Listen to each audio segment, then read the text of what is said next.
मंगल प्रवचन के प्रायोजक हैं। वंडर सीमेंट, फर्क नजर आएगा।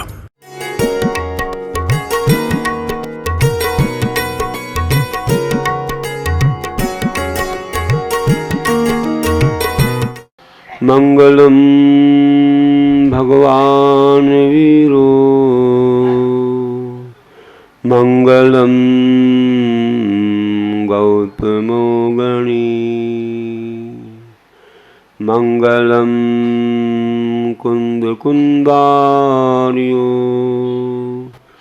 जैन धर्मोस्तु मंगलम सर्वमंगलमांगल्यं सर्वकल्याणकारकं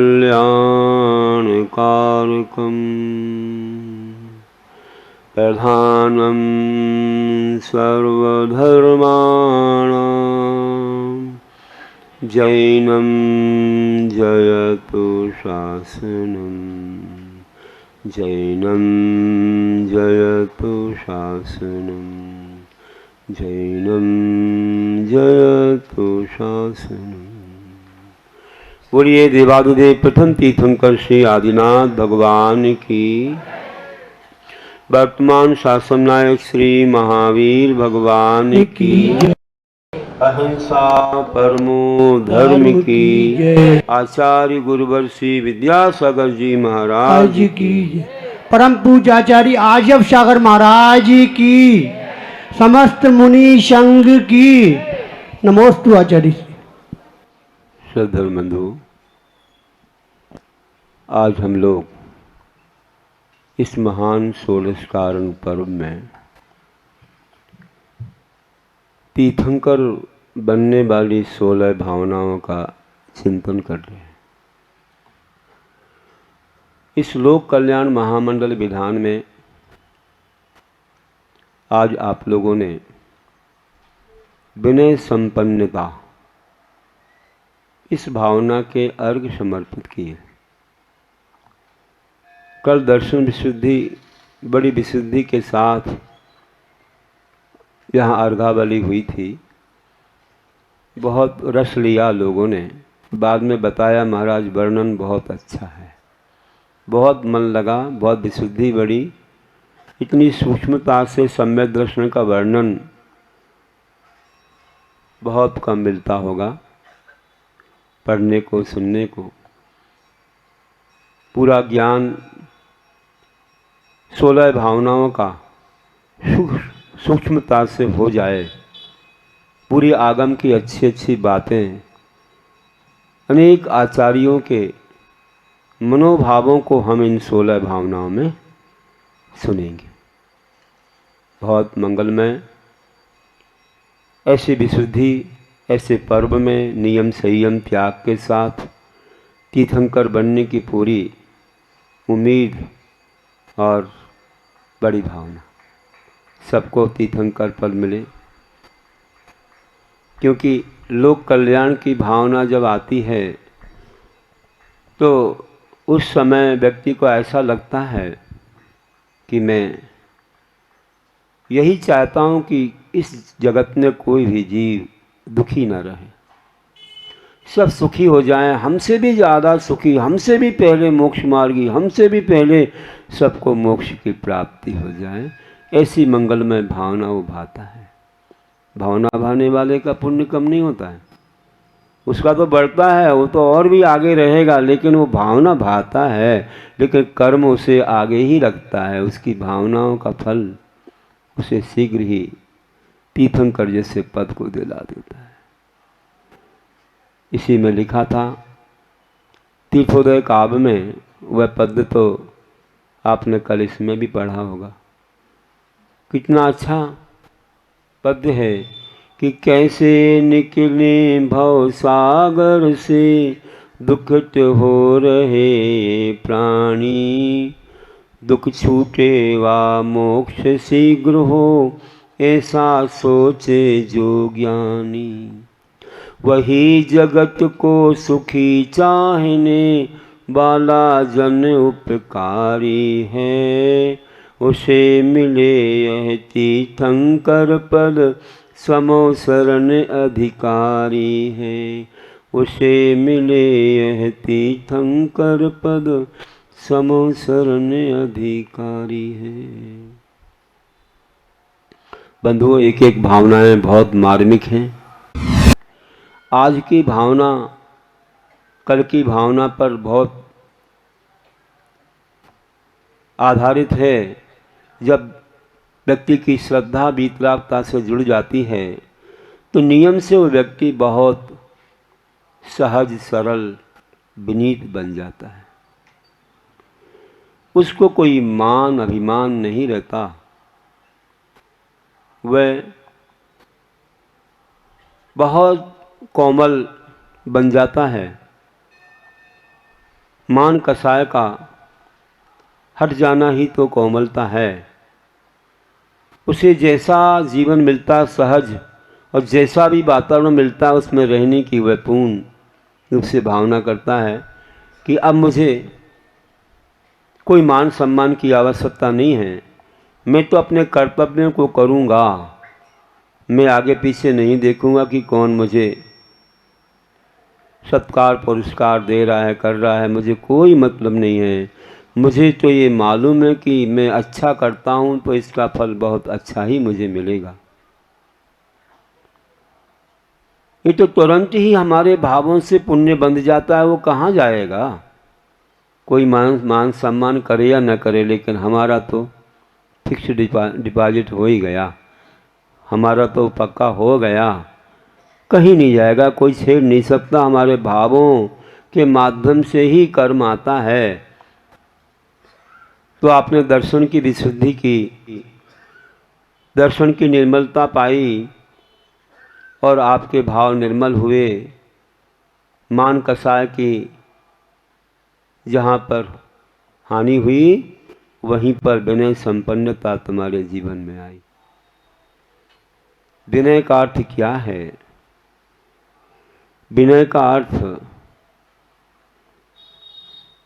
विनीत होना है। विशिष्ट रूप से हमें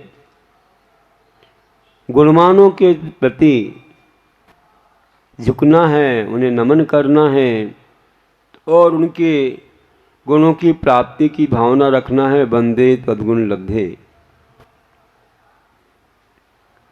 तो उनके गुणों की प्राप्ति हमें हो। ऐसे वे महान देव शास्त्र गुरु जो वीतरागी हैं, ऐसे वे रत्नत्रय सम्यक दर्शन सम्यक ज्ञान सम्यक चारित्र, ये धर्म हैं, रत्नत्रय धर्म हैं और इनको धारण करने वाले वे महान तपस्वी गुरु, इन सबके प्रति हमें झुकना है, इन्हें नमन करना है, इनकी विनय पालना है। और भी जो हमारे चाहे नवदेवता हों उनमें सब आ जाते हैं। अरहंत सिद्धाचार्य उपाध्याय सर्वसाधु जिन धर्म जिन सिद्ध जिन चैत्य और चैत्यालय, ये सभी वीतराग हैं। इनके प्रति भी हमें नत होना है, विनय करना है। तो यह विनय सामान्य सी नहीं है। देखो, धन तो सबके पास होता है लेकिन संपन्नता सबके पास नहीं होती है। बताओ, हर व्यक्ति संपन्न है क्या? धन से हर व्यक्ति संपन्न नहीं होता। जो संपन्न होता है वह खुले दिल से परोपकार करता है, दान देता है। हमेशा उसका खजाना खुला रहता है, कभी खाली नहीं होता। जितना देता है उससे कई गुना तो भर जाता है। ये विश्वास की बात है, श्रद्धा की बात है। धर्म में देने से किसी का कम ना हुआ है ना होगा। पुण्य का खजाना कितना भरता है कि उसे संभालना कठिन हो जाता है। कहाँ से कैसे आता है वो सोचता ही रह जाता है कि क्या करना आखिर इसका मुझे। तो बंधु, हमेशा अपने अंदर ऐसी उदारता रखें तो विनय सबके पास थोड़ी बहुत हो सकती है, लेकिन संपन्नता हर व्यक्ति के पास नहीं होती है। तो देखो, धन से संपन्नता जैसे होती है, और भी कई ज्ञान से संपन्नता, और भी कई चीज़ों से संपन्नता होती है, कला कौशल आदि से, वैसे ही संपन्नता विनय से होना चाहिए। दिखना चाहिए कि हाँ विनय करता है, और वह विनय बिल्कुल निश्चल है, निष्कपट है, दिखावा के लिए नहीं, मान सम्मान के लिए नहीं है। वह विनय अंतरंग से है, बड़े भावों से है, बड़ी प्रसन्नता से है, निर्मलता से है, बहुत ही अच्छे भावों के साथ अपने गुणों को बढ़ाने के लिए है, और उन जैसे पद को हासिल करनी है जिनकी विनय की जा रही है। ऐसी विनय संपन्नता बहुत मंगलमय होती है। हमारे यहाँ 5 प्रकार की विनय बताई है। किनके प्रति करना है तो मैंने बता दिया। तो 5 तरह से विनय करना है हमको। तो कौन कौन सी विनय है? दर्शन विनय, ज्ञान विनय, चारित्र विनय, तप विनय और औपचार विनय। ये 5 तरह की विनय होती है। दर्शन विनय कैसी होती है? सम्यक दर्शन की विनय। सम्यक दर्शन में हमें 3 मूर्ताओं से रहित होकर देव शास्त्र गुरु के बारे में जो अज्ञानता है वो दूर करना, और अष्टांगों से सहित होकर के वे ही अंग जो निसंकेत, निकांक्षित, निधिचिकित्सा, अमूल दृष्टि, उपगहन, स्थितिकरण, वात्सल और प्रभावना अंग हैं, इनसे सहित होकर के दर्शन की विनय होती है। मद आदि से रहित होकर के दर्शन की विनय होती। ज्ञान, पूजा, कुल, जाति, बल, रिद्धि, तप, शरीर आदि का कोई मद नहीं कि मैं सबसे बड़ा हूँ, मेरे से बड़ा कोई नहीं है, ऐसी कोई भी बात नहीं होनी चाहिए। हमसे बड़े बहुत होंगे, बहुत हैं, होते रहे, होते रहेंगे, मैं तो छोटा हूँ। हमेशा ऐसा ही सोचना। अपने आप को सबसे श्रेष्ठ मानना अभिमान है। बहुत सारे उदाहरण हमारे शास्त्रों में भरे पड़े हैं। कितने महान महान ज्ञानी हुए हैं, और जिन जिन का मान खंडित हुआ है, किनसे हुआ है, तीर्थोदय काव्य में इसके उदाहरण हमने दिए हैं। किनसे अष्टमद वाले पराजित हुए, वह उदाहरण आपको मिल जाएंगे। जैसे इंद्रभूति गौतम का भगवान महावीर से मद खंडित हुआ, आदि आदि उदाहरण दिए हैं। भरत चक्रवर्ती का बाहुबली से हुआ, आदि आदि। तो ऐसे 8 के उदाहरण वहाँ पर हैं। तो हमें मद नहीं करना है। इस प्रकार से हमारा सम्यक दर्शन निर्मल बनता है जब हम दर्शन की विनय पालते। ज्ञान की भी विनय होती है। ज्ञान विनय कैसे पालना है?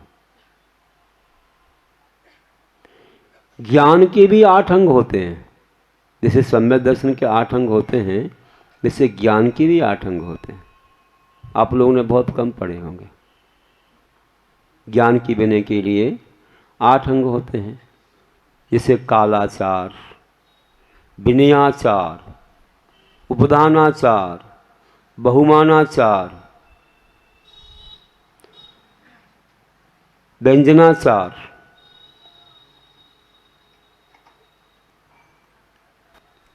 और अर्थाचार, उभयाचार। ऐसे हमारे यहाँ कालाचार, विनयाचार, उपदानाचार, बहुमानाचार, एक अनिन्यवाचार, व्यंजनाचार, अर्थाचार, उभयाचार, ऐसे बहुत अच्छे ये अष्टांग हैं।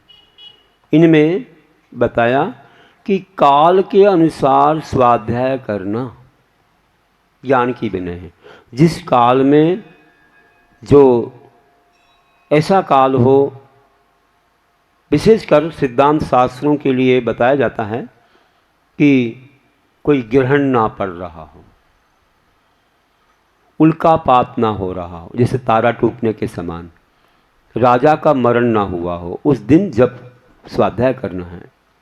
दिग्दाह, किसी दिशा में आग ना दिख रही हो, आग लग जाती है, और ऐसे और बहुत सारी चीज़ें हैं कि दुर्दिन बोलते हैं, पूरा अंधकार छा जाता है दिन में, ऐसा भी समय रहता है।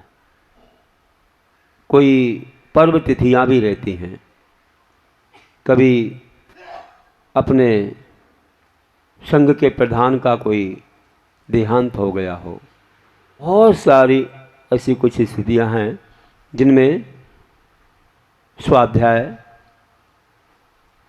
नहीं किया जाता है। और स्वाध्याय जब किया जाता है तब ये भी ध्यान रखना पड़ता है कि ये सामायिक का काल तो नहीं है, आदि आदि। उस काल को छोड़ करके, संधि काल को छोड़ करके स्वाध्याय सिद्धांत शास्त्रों का किया जाता है। उसके लिए भी द्रव्यचेत काल भाव की शुद्धि होती है। तो काल में क्या है, द्रव्य में क्या है, ये अलग से शुद्धि में बता रहा हूँ। ये तो इसका वर्णन है ही 8 अंगों का, और ये द्रव्यचेत काल भाव की शुद्धि में सिद्धांत शास्त्रों के लिए बोल रहा हूँ। द्रव्य शुद्धि में अपना शरीर पूरा, ऐसा कोई रोग जिसमें ना हो, रक्त मवाद आदि को बहाने वाली कोई बीमारी, या कोई ऐसे विक्षिप्त करने वाली बीमारी, मन को अप्रसन्न रखने वाली बीमारी, मूर्छित आदि करने वाली बीमारी ना हो, तो वह द्रव्य शुद्धि, साथ ही अपना शरीर शुद्ध। वैसे अब साधुओं तो हमेशा ही शुद्ध हैं, स्वभाव पर स्वच्छकाय रत्नत्र पवित्र, फिर भी कमंडल आदि से अपने हाथ पैर आदि अंगों को शुद्ध करके बैठते हैं। ये द्रव्य शुद्धि। क्षेत्र शुद्धि, 100 हाथ दूर तक कोई भी, 100 हाथ दूर तक कोई हड्डी, मांस, मल मूत्र आदि नहीं होना चाहिए। 100 हाथ दूर तक जहाँ स्वाध्याय करेंगे। इसलिए प्राय जंगलों में, गुफाओं में करते हैं, या जिन मंदिर भी ऐसे बने रहते जहाँ बहुत बड़ी एक क्या रहती, परकोटा रहता, कंपाउंड रहती, उसके अंदर फिर मंदिर रहता, 100 हाथ दूर तक कोई अशुद्धि का सवाल नहीं। और आजकल तो मंदिर हैं, वहीं बाजू में इमारत बनी हुई है, रहवास है, वहीं सब कुछ हो रहा है, तो 100 हाथ कहाँ हो पाएंगे? वहाँ कैसे सिद्धांत शास्त्र पढ़ेंगे? नहीं पढ़ पाए। दक्षिण में तो जिन प्रतिमा को भी सिद्धांत बोलते हैं।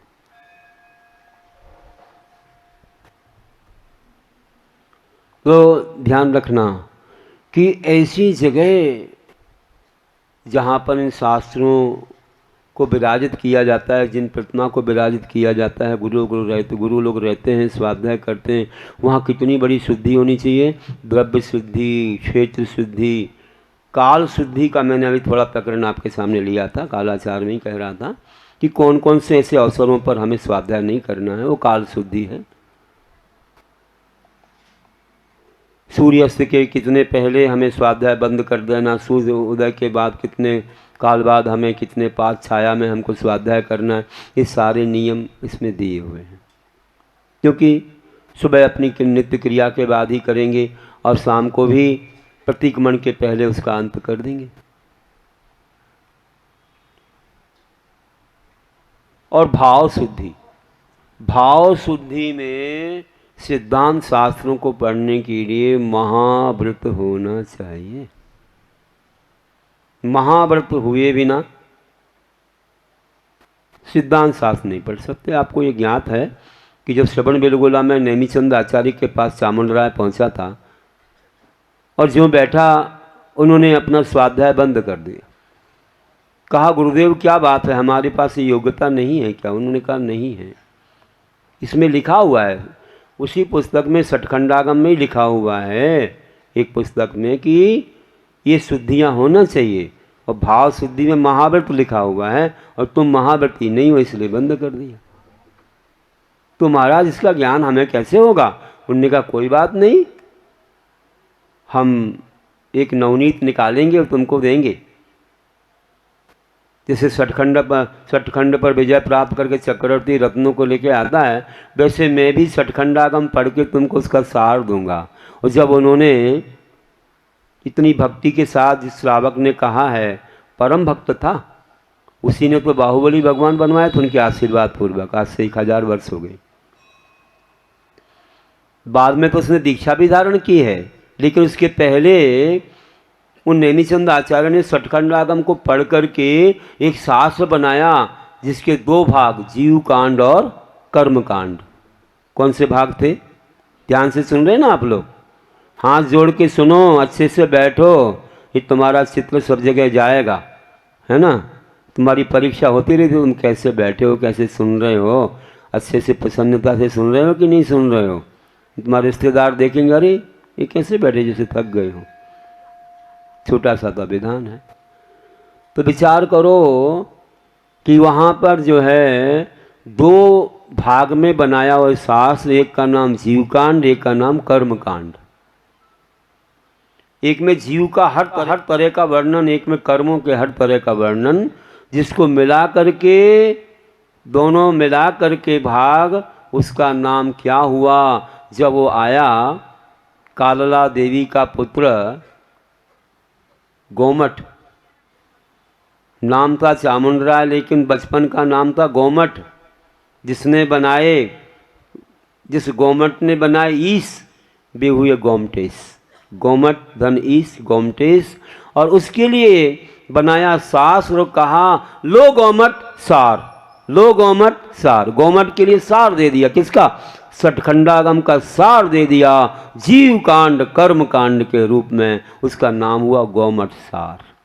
गोमट के लिए बनाया सार ग्रंथ, गोमट सार हो गया 2 भाग में, जीव कांड कर्म कांड।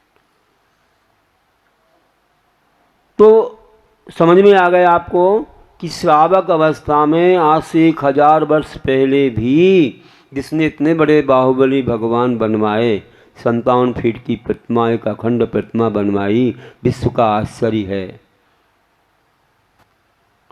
उस प्रतिमा बनाने वाले को भी उनने नहीं पढ़ाया था सठखंडागम, उसके लिए गोमट सार की रचना की थी। आज उपलब्ध है, हम सब पढ़ते हैं। तो ये है भाव शुद्धि का उदाहरण कि भाव शुद्धि जब तक ना हो तब तक के कुछ ऐसे ग्रंथों को नहीं पढ़ा जाता। बाकी आजकल जो और भी छोटे छोटे ग्रंथ हैं, ऐसे महान ग्रंथों के अलावा, सठखंडागम आदि के अलावा, कसाय पहुड़ आदि इनके अलावा जो ग्रंथ हैं वो पढ़ सकते हैं। उनको भी काल में पढ़ना ज़्यादा अच्छा है। लेकिन गुरु महाराज जी ने एक बड़ी अच्छी बात कही है कि भावना वाले ग्रंथ और स्थिति वाले ग्रंथ, इनके लिए कोई काल का बंधन नहीं है। भावनात्मक ग्रंथ जिनमें 12 भावना का वर्णन है, 16 भावना, इन वाले ग्रंथ और स्थिति परक ग्रंथ जैसे कि कोई स्वयंभू स्रोत आदि के अर्थ बताए गए, जिनमें इन ग्रंथों को सहस्रनाम आदि के अर्थ बताए, इनको पढ़ने में कोई काल का बंधन, आप 24 घंटे में कभी भी पढ़ सकते। भक्तांबर को कभी भी पढ़ सकते, 24 घंटे पाठ पढ़ते हैं लोग। 12 भावनात्मक कोई ग्रंथ हो, वार्षानुवेक्षा जैसे, या और भी कई ग्रंथ हैं का स्वामी कार्तिक अनुप्रेक्षा आदि, इनको कभी भी पढ़ सकते हैं, ऐसा सोच। साधु लोग इसलिए कभी भी नहीं पढ़ते हैं क्योंकि उनको तो सामायिक करनी है, व्रतियों को सामायिक का काल छोड़ के ही करना पड़ेगा, तो वैसे क्योंकि उनका नियम है। और जिनका सामायिक का नियम नहीं है वे पढ़ सकते हैं, लेकिन इतना है आलस्य के साथ नहीं पढ़ना। इसलिए दूसरे नंबर पर अंग आया है कालाचार के बाद विनयाचार। कौन सा अंग आया है? हाँ, तो अभी तो हम कालाचार पर सुन रहे थे। विनयाचार दूसरा अंग है। विनय से पढ़ना। कैसे विनय से पढ़ना? कि जब आप जहाँ बैठते हो तो हाथ पैर आदि धो करके और अच्छे से बैठिए, कुछ ज़मीन पर बिछाइए, कोई चींटी वीटी नहीं आ जाएं, तुमसे दब ना जाएं, अच्छा स्थान हो, थोड़ा सा चौकी वगैरह लगाइए या चटाई वगैरह बिछा के। और जिनवानी को रखने के लिए उच्च आसन, जिनवानी का पीठ रहता है, ऐसे चौरंग वगैरह या और भी कोई रहल वगैरह, अच्छे उस पर रख करके, और इसके साथ जब जिनवानी को लाते हो तो अच्छे ऊपर नाभि से ऊपर करके जयकार करते या माथे पर रख करके ला के उसके विराजमान करें। सावधान कहते हैं लोग, सब खड़े हो जाते हैं। नहीं होते खड़े? होते हैं? नहीं होते? होते हैं ना। तो जिनवानी को जब स्वाध्याय के लिए लाया जाता है, अब ऐसे शास्त्र दान को लाया जा रहा तो कोई बात नहीं है, लेकिन जब उसको पढ़ने के लिए लाया जाता है तो बड़े बहुमान, तो ऐसे विनय के साथ उसे आप लाते हैं। और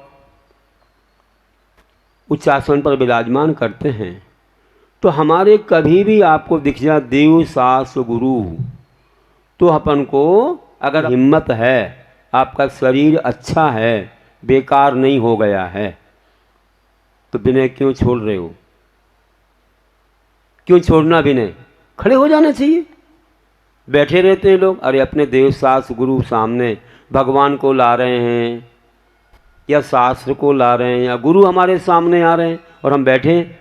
कोई तो नीचे बैठा है, कोई चेयर पर बैठा है, आप जाप दे रहे हो आँखों को बंद करके, अलग बात, आपको मालूम नहीं पड़ा, और जब मालूम पड़ जाए तो खड़े हो जाओ, जाप लेके खड़े हो जाओ। बी परमेश्वरी तो आ गए आपके सामने जिनकी आप जाप दे रहे हो, तो खड़े नहीं होगे क्या? खड़े हो जाओ, जाप लेकर खड़े हो जाओ, खड़े खड़े करो, या फिर आंख बंद करके बैठे रहो, या माँ की तो बातें सुनो, हूँ हाँ करो और सिर हिलाओ, और गुरु आ जाएं तो बैठे रहो, खड़े हो जाओ, इसमें क्या बात? गुरु नीचे हैं, हम ऊपर हैं, तो ऐसी जाप दो कि गुरु के आने पर हम खड़े हो जाएं, ऐसी जाप दो, या बाद में दो। अब बीच में बैठे हो, महाराज आ गए और तुम बैठे ही रहे, चेयर पर बैठे हो, बैठे ही रहे। चेयर पर से खड़े होना तो और सरल होता है। अरे गुरु सामने से आ रहे हैं, जा रहे हैं, तो खड़े हो जाओ, चाहे पूजा कर रहे, चाहे कुछ कर रहे, पूजा करते रहो, उसमें क्या बात है? खड़े तो हो जाओ कि गुरु सामने आ गए तो अपन खड़े हो जाएं, भगवान ला रहे तो अपन खड़े हो जाएं। इतना भी नहीं विनय पाल तो क्या है? ये तो विनयाचार है। खड़े हो जाना, उनके पीछे चलना, नीचे बैठना, आदर से बोलना, घर की चर्चा नहीं करना, राग देश की बातें नहीं करना, कसाय मिश्रित नहीं बोलना। कोई ऐसे बोलने लग जाते हैं, तावपूर्वक बोलने लग जाते हैं, किसी को चैलेंज देते हुए बोलने लग जाते हैं, ऐसी बातें गुरु के सामने नहीं की जाती हैं। विनय से बोला जाता, अपना पावर मत दिखाओ, क्योंकि ज़्यादा पावर में तुम्हारा फिर विनय भाव नष्ट हो जाएगा।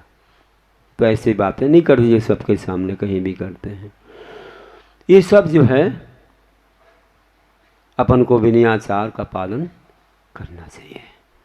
ये हमारा अंग है। देव सास गुरु की विनय, नौ देवता की विनय हमें करना है। एक होता है, क्या होता है? उपधानाचार। उपधानाचार क्या है? कि जब हम शास्त्र पढ़ते हैं तो ये शास्त्र पूरा हो जाए, कहीं बीच में छूट ना जाए और हमारी विशुद्धि बढ़ती रहे, इसके लिए जब तक शास्त्र पूरा नहीं होगा तब तक के लिए एक नियम ले लेते हैं। एक कोई वस्तु का त्याग कर देते हैं, कोई नमक का त्याग, कोई शक्कर का त्याग, कोई दूध का त्याग, कोई दही घी, कोई और भी कोई छोटी मोटी चीज़, कोई एक फल का, कोई सब्जी का, कोई एक धान्य का, कोई एक ड्राई फ्रूट्स, कोई भी, इन सब का कुछ ही किसी भी एक वस्तु का त्याग किया जा सकता है, जिसे याद रहेगा और हम ध्यान पूर्वक उसको पढ़ लेंगे, अन्यथा रख देंगे, हमें कोई परवाह नहीं रहेगी।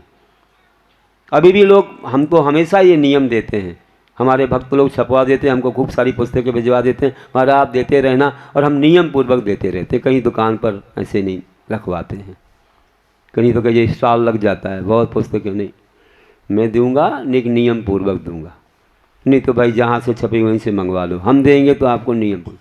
तो आज भी लोग बोलते हैं कि आपने एक शास्त्र दिया था, मैंने उसको पढ़ा इस नियम पूर्वक, या मैं पढ़ रहा हूँ अभी मेरा नियम पूरा नहीं हुआ है, या फिर महाराज शास्त्र गुम गया, नियम तो चल ही रहा है, अब क्या करूं, बहुत दिन हो गए, बता दीजिए क्या करना है। नियम तो पालता रहूँगा, अगर कुछ है तो हम दूसरा ले लो भैया, दूसरा दे देते हैं, ये शास्त्र पढ़ लेना, नियम पूरा कर लो, बहुत अच्छी साधना हो जाती है। कितना पुण्य मिलता देखो, नियम का भी बड़ा पुण्य है। और एक बहुमानाचार होता है।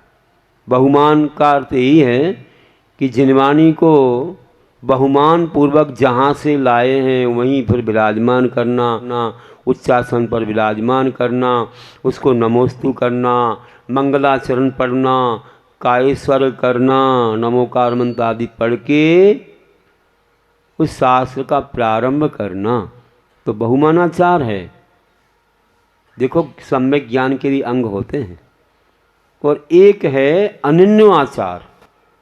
निन्नव मतलब ढांकना होता है, अनन्य आचार मतलब शास्त्र जो पढ़ रहे हो उसका नाम नहीं छुपाना, उसका नाम बोलना मंगलाचरण में, और जिन गुरु ने लिखा है उनका नाम भी नहीं छुपाना, इसका नाम अनन्यवाचार है।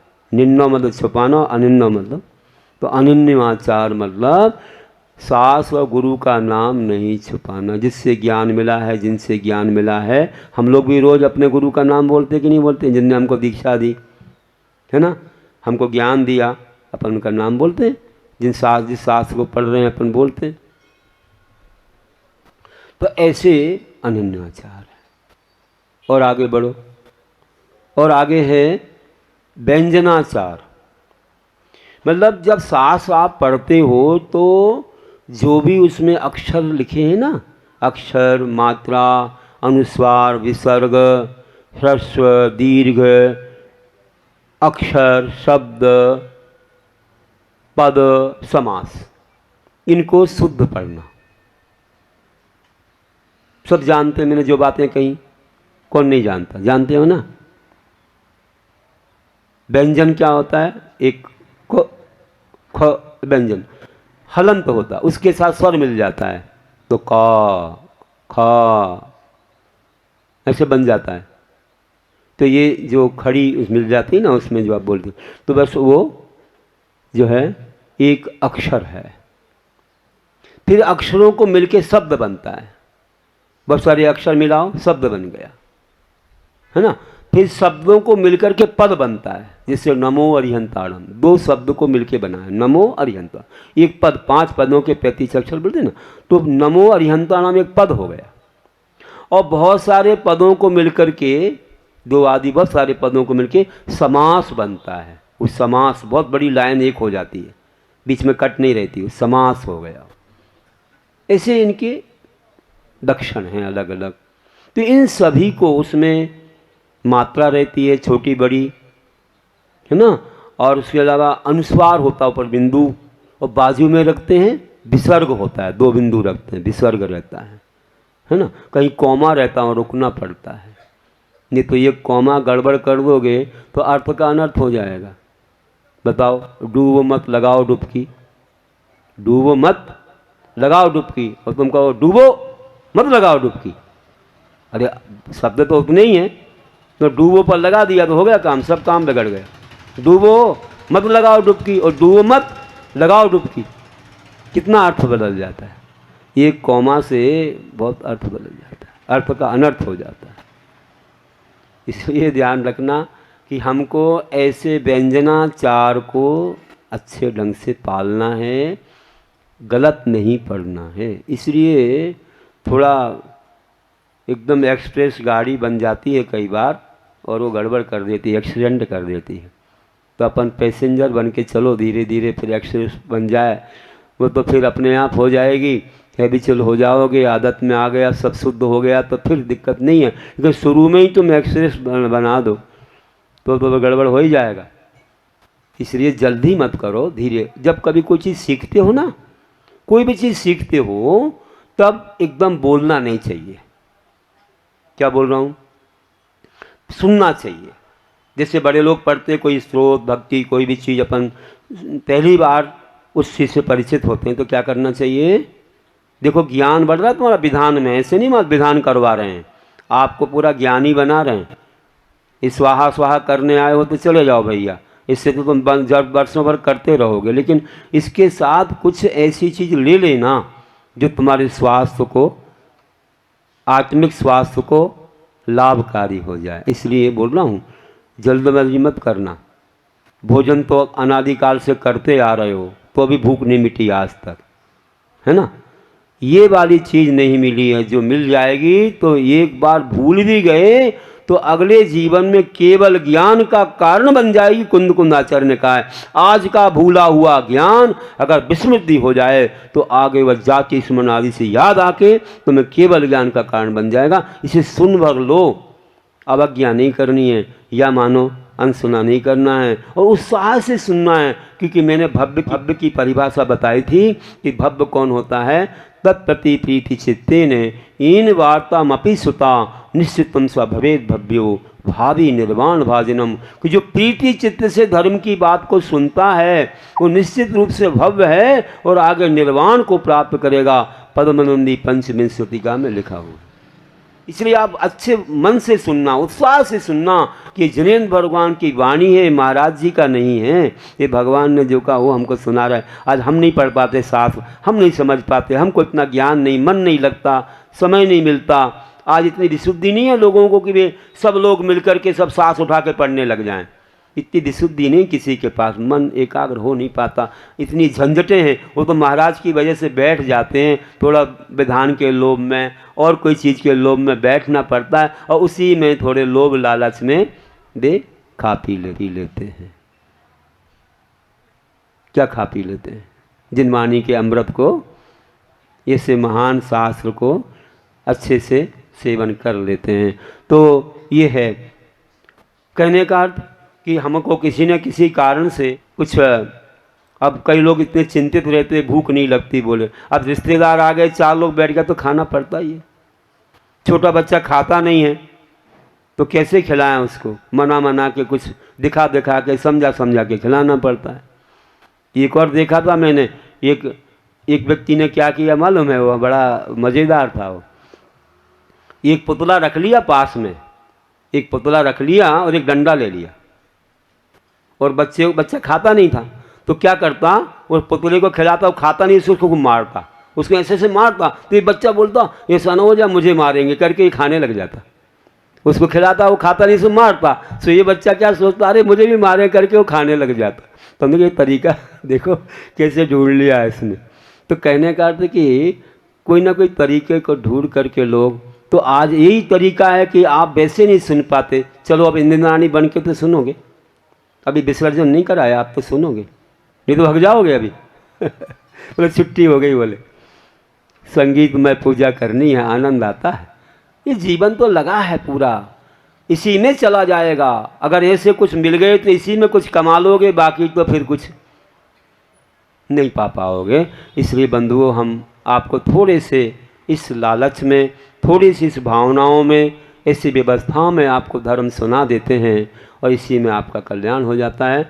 बहुत काम की चीज़ें हैं। हम सुन रहे थे अभी, क्या सुन रहे थे, अनन्याचार सुन रहे थे। कभी छुपाना नहीं है देव गुरु का, कोई किसी का भी नाम नहीं छुपाना शास्त्र का, गुरु का, ये अनन्याचार है। और फिर व्यंजनाचार सुना हमने कि कभी अशुद्ध नहीं पढ़ना, व्यंजनाचार है। फिर अर्थाचार आता है, अर्थाचार एक अंग है। अर्थाचार में क्या है, जो आपने पढ़ा है उसको, उसके अर्थ को, उसके भाव को आपको समझना कि मैंने जो पढ़ा है इसका क्या भाव है,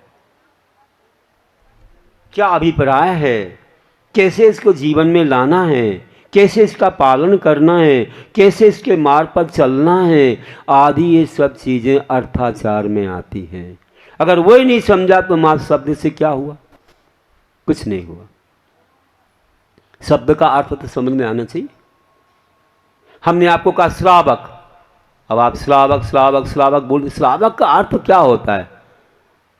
नहीं महाराज हम सब श्रावक हैं। अरे श्रावक का अर्थ क्या होता है? आपने कभी नहीं लगाया होगा। श्रावक किसको बोलते हैं? श्रावक की 11 प्रतिमाएं होती हैं, जो प्रतिमाधारी नहीं वो श्रावक नहीं है। फिर आप कैसे श्रावक बोल रहे हो?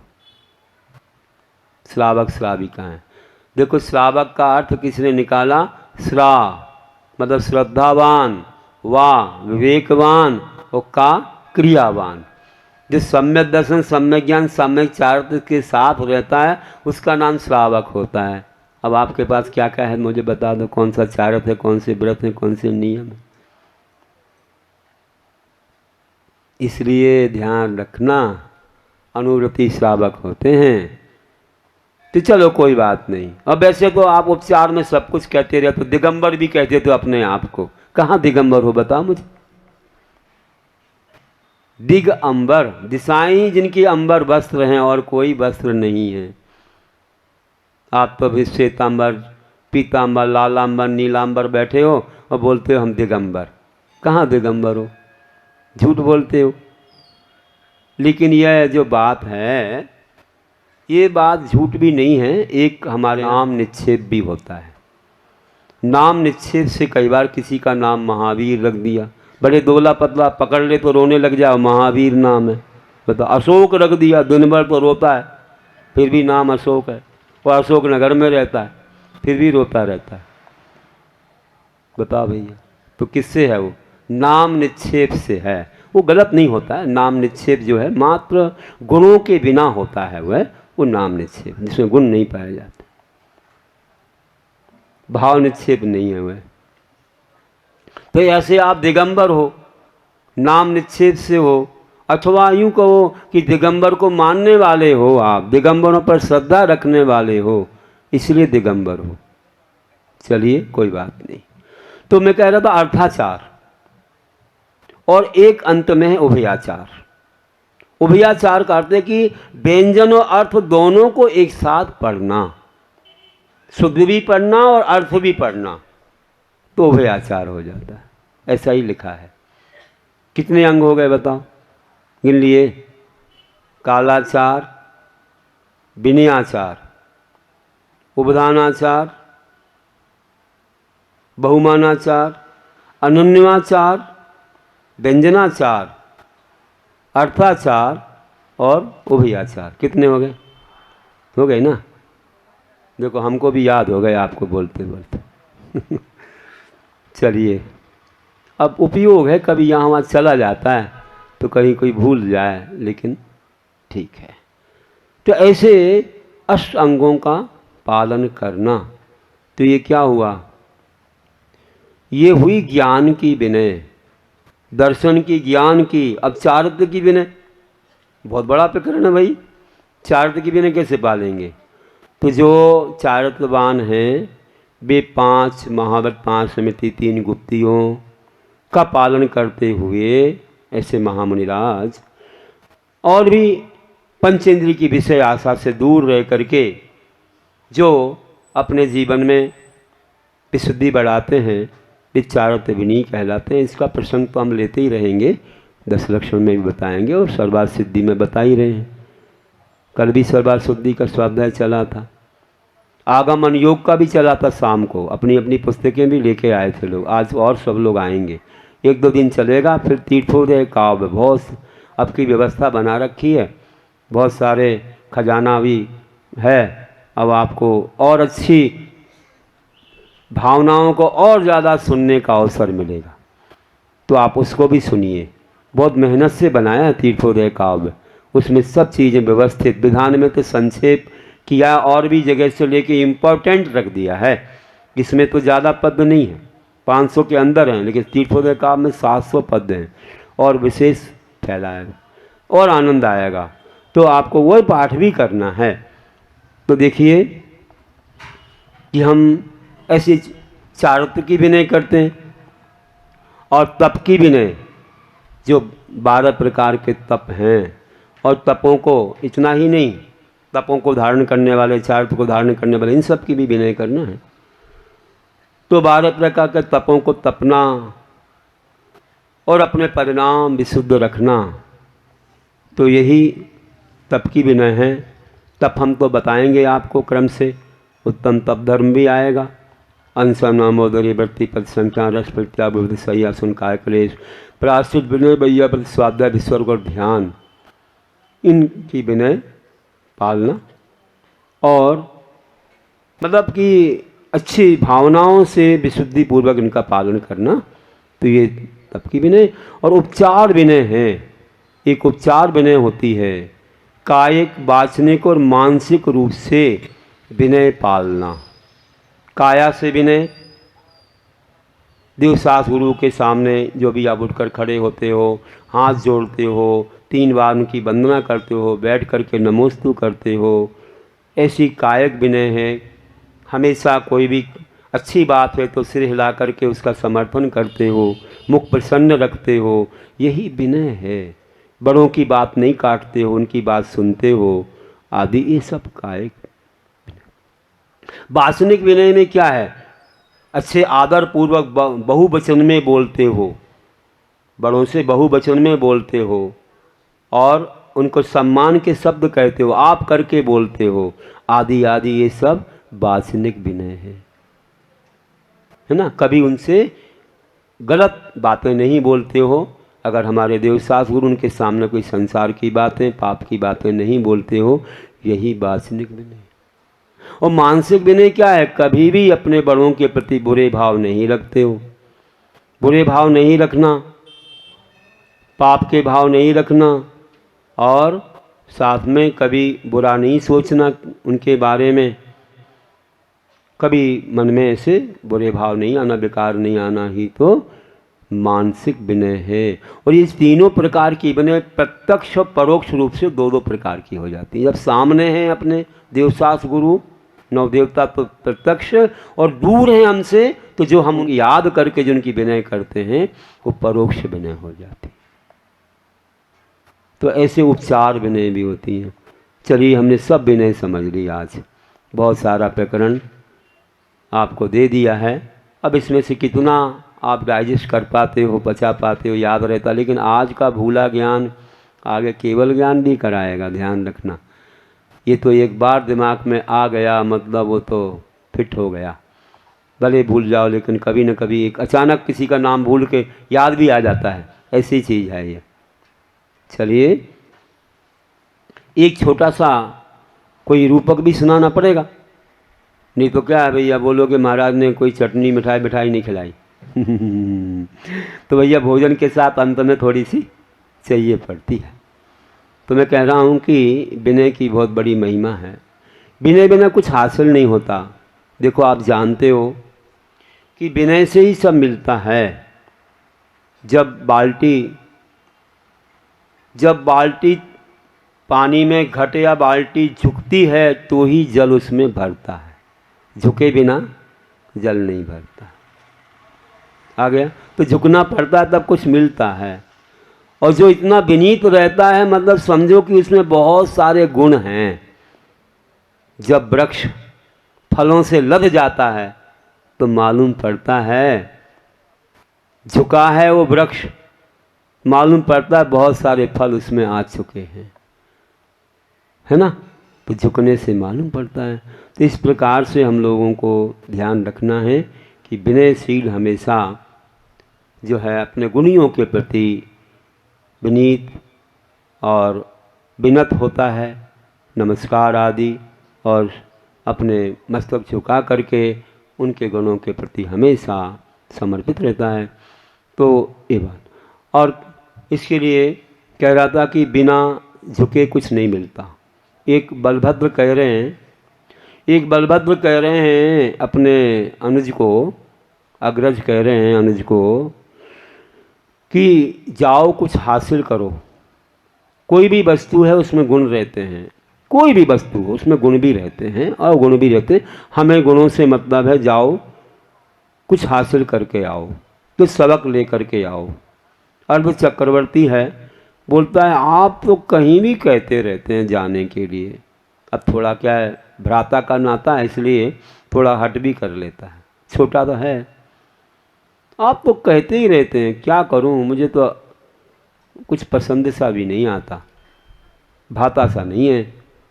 अरे सुनो सुनो, तुम अभी छोटे हो, तुमको अनुभव नहीं है, जाओ जाओ, मैं तो कह रहा हूं ना, जाओ। ठीक, जाता हूं। चला गया, जाकर के पहुंचा अर्धचक्री के सामने।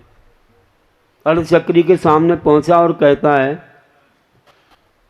देखो मैं आया हूं, मुझे भाई ने भेजा है, आप कुछ मुझे सुनाएंगे, कुछ देंगे क्या, अनुभव देंगे क्या? वो कहता है, कहाँ से आए हो, चलो जाओ अपना काम करो। देखो मैंने पहले ही कहा था।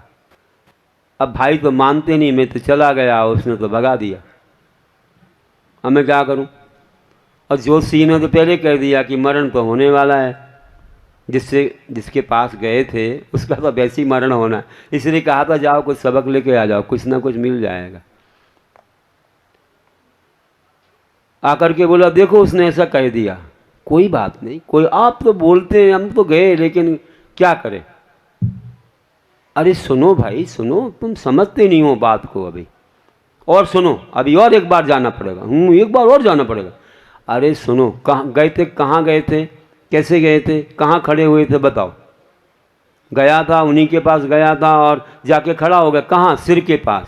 सिर के पास नहीं होना पड़ता, थोड़ा और नीचे तरफ होना पड़ता है। किसी से कुछ पाने के लिए थोड़ी विनय करना पड़ती है, हाथ जोड़ के नमस्कार भी करना पड़ता है, ऐसे वैसे नहीं, जय जिनेंद्र तो कर ही सकते हैं ना। तो कुछ पाने के लिए कुछ खोना तो पड़ता है। वैसे अपने सम्यक्त्व को नहीं खोना है, लेकिन उसे भी कुछ सबक मिलने वाला है, हम तो दे ही रहे हैं, लेकिन कुछ पाने के लिए थोड़ा सा सोच लो, जाके भगवान का नाम ले लो और थोड़ा ऐसे खड़े हो जाना, बड़े विनय से पूछ लेना, हमें कुछ आपसे सबक लेना है, कुछ ऐसी शिक्षा की बातें कहिए, ऐसा बोलना। ठीक है। फिर गए, फिर थोड़े और ऐसे पैर के पास खड़े हुए, वो बोला, देखिए मैं महान ऐसे व्यक्तित्व के पास से आया हूँ, उन्होंने भेजा है, आपको जय जिनेंद्र करते हैं, साथ में हम आपसे चाहते हैं कि आपके जीवन में जो कुछ भी अनुभव हुए हैं उन अनुभवों को मुझे बता दीजिए, कि जो कुछ ऐसे अपने जीवन में सतर्क होने की कोई बातें हों तो मुझे बता दीजिए, कुछ अनुभव मिल जाए जिससे हम लोग भी अपने जीवन को अच्छा बना सकें। बोले बहुत अच्छा है, बहुत अच्छा है।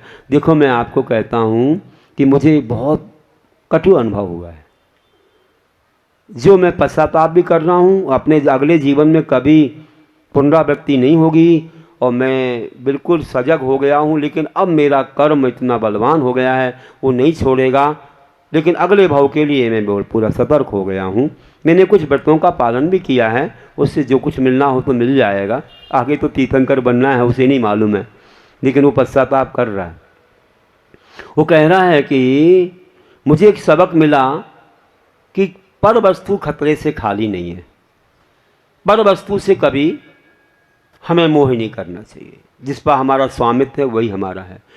देखो आपको ज्ञात हो कि जब आपके अग्रज ने एक मृग से मोह किया तो अपने परिवार को खो दिया, और मैंने तुम्हारे परिवार से मोह किया, सो मैं अपनी जान को खोने जा रहा हूँ। पर वस्तु खतरे से खाली नहीं है, पर वस्तु के प्रति कभी लालसा नहीं रखना चाहिए, न्याय नीति से ही चलना चाहिए। उसके स्वामी को पूछे बिना किसी की वस्तु का उपयोग नहीं करना, ये तो अन्याय हो जाता है। देखिए मैंने जो प्रतिमा बनाई, इतनी महान विकराल प्रतिमा बनाई, अगर एक भी दाग आ गया तो पत्थर को अलग कर दिया, एक रकील आ गई पत्थर को अलग कर दिया, थोड़ी सी कमी रह गई किसी अंगोपांग में हमने अलग कर दिया। कितने सारे पत्थर पाषाण बेकार हो गए, बहुत सारे पत्थर बेकार हो गए, लेकिन बन गई प्रतिमा, बहुत मेहनत से बनी है, बहुत सावधानी से बनी है, इसलिए 1 लाख रुपया। और जो सामने और प्रतिमा रखी है उसमें हमारा एक भी पाषाण बेकार नहीं हुआ। अगर दाग आ गया तो कोई ये नहीं है, रंग पोत देंगे, कोई धारी लाइन आ गई तो हम वहाँ श्रृंगार कर देंगे, कपड़ा पहना देंगे। ऐसा हमने उस पाषाण को अनेक तरह से रंग करके और पेंटिंग वगैरह कर दिया, और उसमें अलंकार और वस्त्र सब पहना दिए, सारे दोष छुप गए, इससे उसमें हमारा एक भी पाषाण बेकार नहीं गया, सारे दोष इसमें छुपे हुए हैं, इसलिए उसकी कीमत 1000 रुपया है, और इस प्रतिमा की कीमत 1 लाख रुपया है, क्योंकि इसमें कोई दाग नहीं छुपता, विपरागता में कोई दोष नहीं छुप सकता, खुली किताब के समान, निरभ्र आकाश के समान जीवन होता है। निर्गंथ और बीतरागता। समझ में आ गया आपको किसका मूल्य कितना है। इसलिए हमें सरागी सदोषी को नहीं, हमें बीतरागी निर्दोषी को ही पूजना है। ये बात ध्यान रखना, यही है सम्यक। तो साथ में कह रहा हूँ कि ऐसे महान बीतरागी बनना और बीतरागी को पाना बहुत दुर्लभ होता है।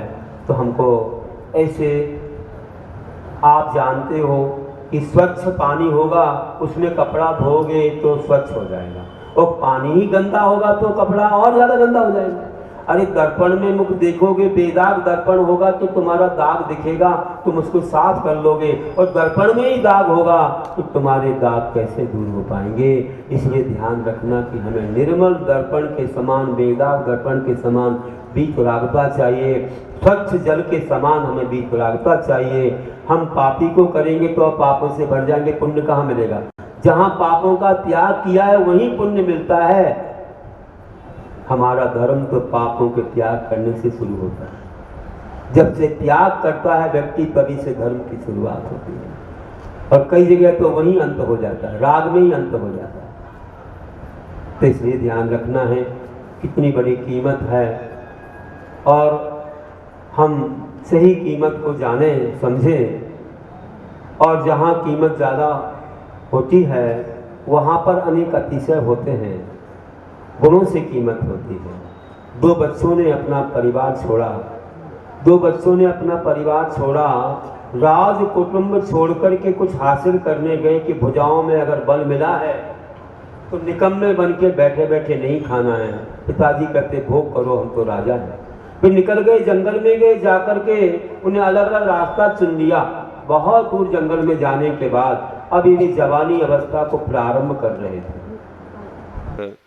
आपके सामने कुछ कहता हूँ कि विनय मोक्ष का द्वार कहाँ है, विनय मोक्ष का द्वार कहाँ है, जिसके बिन ना धर्म मिले। जहाँ विनय हो मोक्ष मार्ग की, वहीं निजातम शर्म मिले। शर्म मतलब सुख है, असर्म मतलब दुख होता है। ये शर्म नहीं, शर्म छडाला में भी उपयोग हुआ है ना। सदर्शी के विनय भाव से आगम बोध जहाँ मिलता, सदाचार भी गुणी जनों में सुखदा पुण्य वहाँ खिलता। सदाचार भी गुणी जनों में सुखदा पुण्य वहाँ खिलता। और एक और थोड़ी ताजी कविता। रहे संपन्न विनय भाव से, रहे संपन्न विनय भाव से, मान जाए सम्मान मिले। रहे संपन्न विनय भाव से, मान जाए सम्मान मिले। सम्यक दर्शन ज्ञान चरित में मोक्ष मार्ग का बाग खिले। सम्यक दर्शन ज्ञान चरित में मोक्ष मार्ग का बाग खिले। पंच परम उन परमेष्ठी वा, जैन धर्म वा सुत में जो। पंच परम उन परमेष्ठी वा, जैन धर्म वा सुत में जो। जिन प्रतिमा वा चैत्यालय की, विनय करे रत सुख में वो। जिन प्रतिमा वा चैत्यालय की, विनय करे रत सुख में वो। जिनकी विनय करता है उस सुख में हमेशा लीन हो जाता है। बोलिए महावीर भगवान की जय। विनय संपन्नता भावना की जय। जय बोलो परम पूज्य आचार्य आजब सागर महाराज जी की, मुनि संघ की। नित्य नवीन मंगल प्रवचन के प्रायोजक थे वंडर सीमेंट, फर्क